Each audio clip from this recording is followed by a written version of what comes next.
Seorang wanita bernama Niwayan Sri Chandrayasa dijemput paksa oleh tim tabur Kejaksaan Tinggi Bali di Mataram, Nusa Tenggara Barat pada Selasa tanggal 9 Juli.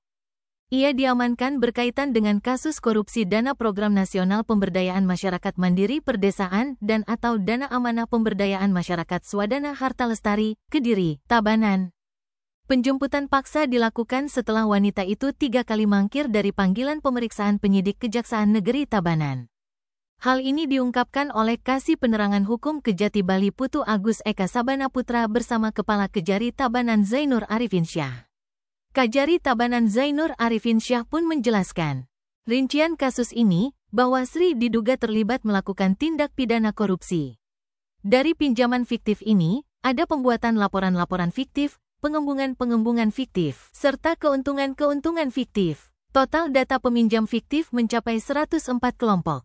Sri terindikasi menyalahgunakan wewenang untuk melakukan korupsi. Namun, berulang kali dipanggil sebagai saksi. Wanita itu tak kunjung hadir. Dia lantas dijemput paksa. Wanita itu lanjut diperiksa di Mataram, kemudian ditetapkan sebagai tersangka. Barulah setelah itu dia dibawa ke Bali untuk selanjutnya akan ditahan di Lapas Kerobokan selama 20 hari ke depan. Terungkap dalam pemeriksaan, peran Sri pada kasus korupsi ini adalah tidak melakukan tugas-tugasnya sebagai tim verifikator untuk memverifikasi secara faktual.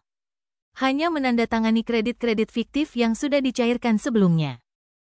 Khusus tersangka disebut melakukan perbuatan ini dari 2018 sampai 2020. Zainur menambahkan, tentunya ada keuntungan pribadi yang diperoleh Sri. Hanya saja jumlah secara pasti belum bisa disampaikan.